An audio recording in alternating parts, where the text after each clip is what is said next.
वर्षापासून असलेले त्या गावाचं देवस्थान वामनदेवाचे वार्षिक पूजा आहे, बरोबर ना? आणि या वार्षिक महोत्सवानिमित्त आज मीराबाई महापालिका शिक्षण विभाग शाळा क्रमांक 28 वर्षावे वार्षिक स्नेहश्रमांचा एक कार्यक्रम आयोजित केलेला आहे, बरोबर ना? सर्वप्रथम मी आपणाला सर्वांना मी वामनदेवाला प्रार्थना करतो की आपल्या सगळ्यांचं आरोग्य चांगलं राहो. मुख्याध्यापिका या टीचर कोण कोण आहेत? कारण या उत्सवाला वेगळा रंग आणण्याचं काम तुम्ही केलं म्हणून तुम्हाला बोलवलं. वसावा गावातली आपल्या सर्वांचे लाडके तुकाराम भोईरसी कपाटावरती कपाट आता मशाल्यावरती उभे असे आपल्या गावातले उमेदवार लहू कांबळेजी, कमलाकर माळेजी, पवार साहेब, दुसरे पवार साहेब, दत्ता पोराडेजी,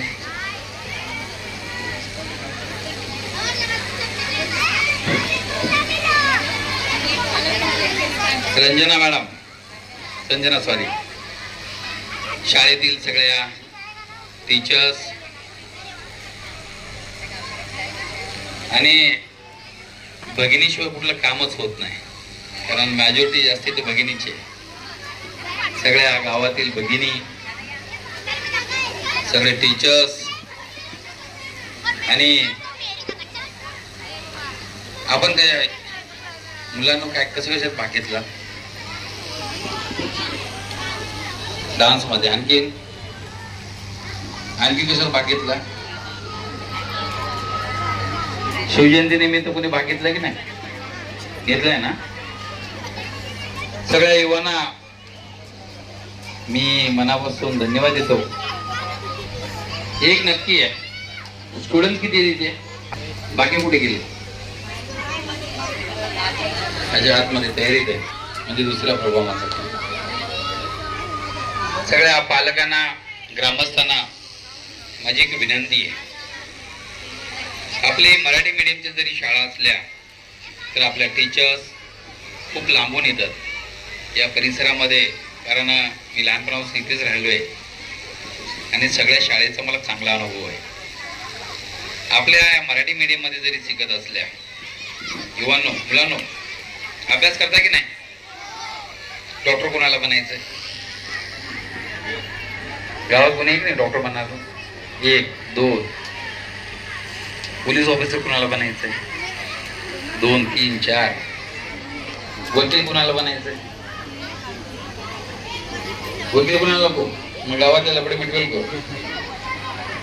नेव्ही मध्ये कुणाला जायचंय? पायलट कुणाला बनायचंय? पायलट पण बनायचं. आणि नेता कुणाला बनायचंय? एकाला नाही, म्हणजे राजकीय लोकांना लोक कंटाळले. पण सगळेच राजकारणी चुकीचे नाही आहे. एक नक्की आहे, आपण आपल्या गावात आपले आई, आपले वडील, आपले टीचर्स यासाठी तुम्हाला अभ्यासाला फोर्स करतात की नाही? कोण कोण मारतं? आई या पप्पा. अभ्यास नाही केला तर कोण? खरं कोण मारतं?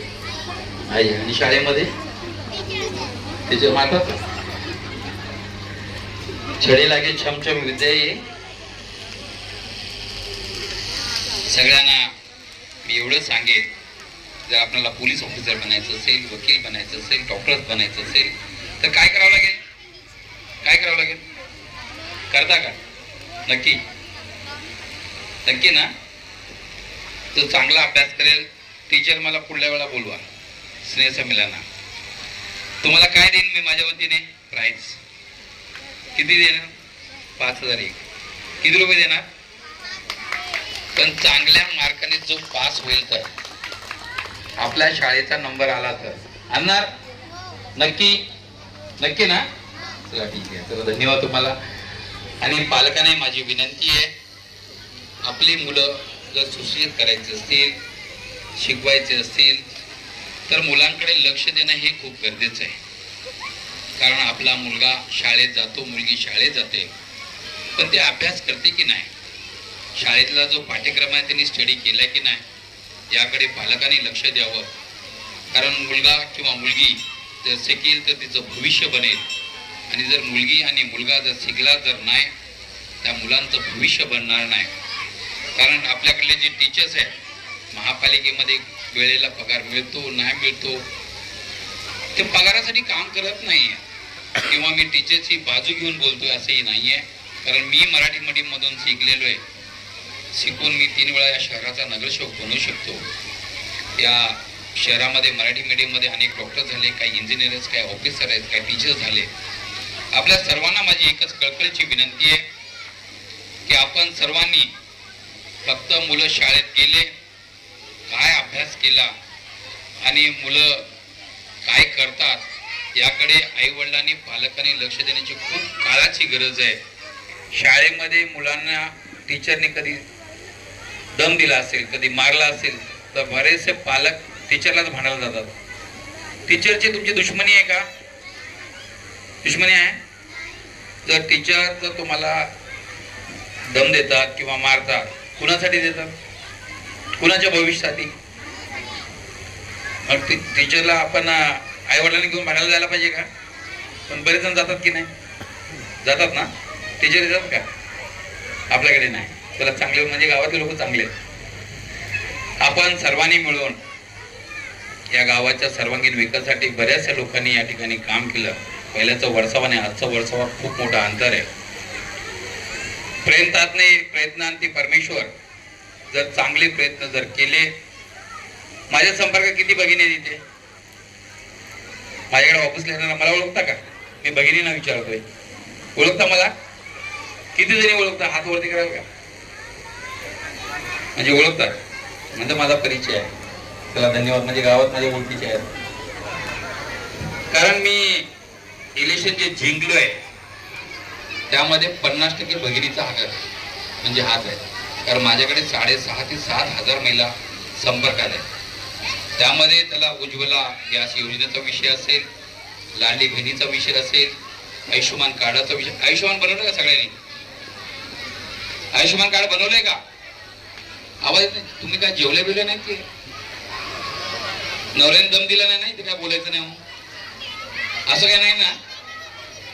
कारण जो बोलतो या मुंबई शहरामध्ये, जो बोलतो त्याचं काही विकतं, आणि जो बोलत नाही त्याचं सोनं पण विकत नाही. कारण मला सगळे दादा बोलतात आणि मी सगळ्यात माझ्या भगिनी आहे. मी सुरुवातीला मी काय बोललो, सगळ्या भगिनी म्हणून मी बोललोय. आणि बहिणीला भावाशी बोलायला काही अडचण नाही, काही अडचण नाही ना. लाडली बहिणी आपलं तुम्ही आयुष्यमान कार्ड कोणी कोणी बनवलंय? उरले किती? किती जणांनी नाही बनवलंय? का नाही बनवलं? बहिणीच्या यामध्ये आजाराचं प्रमाण जसं जसं वाढतं तसं खूप मोठ्या प्रमाणात आहे. जवळजवळ 6,500 महिला भगिनीची मी आयुष्यमान कार्ड बनवले. त्यामध्ये 5 लाखाचं मेडिक्लेम म्हणजे 5 लाखाचं हॉस्पिटलचं बिल हे सरकार भरतं. म्हणून माझ्याकडे 2 महिने कॅम्प होता. जर उरलेल्या जर असतील तर माझ्या ऑफिसचा संपर्क साधा. आपल्याकडे 25 आणि 26 लहान मुली किती आहेत? म्हणजे आता जन्माला आलेल्या 2 मुली आहेत का कोणाकडे? 25 आणि 26 त्यांची नोंदणी माझ्याकडे करा. शासनाची त्यांची एक योजना आहे, मुलींसाठी योजना आहे, त्या राबवण्यासाठी माझ्या ऑफिसशी संपर्क साधावा. मी सगळ्याचाच नगरसेवक आहे. मी सेनेवाल्याचा आहे, भाजपवाल्याचा आहे, या उबाटावाल्याचा आहे, काँग्रेसवाल्याचा आहे, राष्ट्रवादीचा, संघटनेवाल्याचा आहे. कारण मी मीरा भाईंदरमध्ये मी एकटाच नगरसेवक आहे. मी रिक्षा निवडून आलो, अपक्ष निवडून आलो. हे तर माहिती आहे ना तुम्हाला? हे माहिती आहे की नाही? म्हणजे कुठल्या पक्षाच्या आशीर्वादाने, कुठल्या नेत्याच्या आशीर्वादाने, जनतेच्या आशीर्वादाने मी निवडून आलोय. आपल्या सगळ्यांच्या माहितीसाठी सांगतो. आणि मीरा भाईंदरमध्ये काय, मुंबईमध्ये मी एकटा नगरसेवक आहे. कारण आम जनतेचं जर काम केलं तर यश मिळतो. त्याच्यामुळे मी मुलांनाही सांगतो, अभ्यास केला तर निश्चित तुम्ही चांगल्या चांगल्या पदावर जाल. तुम्हाला कुणाची गरज लागणार नाही. अभ्यासावरती लक्ष द्यावं. आणि आपण वर्षावा गावचे मतं जरी तिकडे जरी असले, मला माहिती आहे तुमच्या गावचे मतं कुठे गेले? घोडबंदरला. तुम्ही माझे मतदार नाही आहे, तरी पण या परिसरातले रहिवासी आहेत. आणि या ठिकाणच्या ज्या काही समस्या असतील, जे काही काम असेल, आणि टीचर तुम्हालाही सांगतो, तुम्ही आता डॉक्टर म्हणून इकडे आलात ना, या शाळेतील मुलांचा ग्रोथ कसा काय वाढेल, यासाठी तुम्हाला पालिकेची जी काय लागलेली मदत असेल, मी आहे आंदोलनकारी. मी कुणाच्या बापाला, कुठल्या मंत्र्याला, कुठल्या नेत्यांना कुणाला घाबरत नाही, कुणा ऐकत नाही. गावाच्या विकासासाठी कुठेही कुणाचं ऑफिस घेरावं लागलं तर मी तुमच्याबरोबर यायला तयार आहे.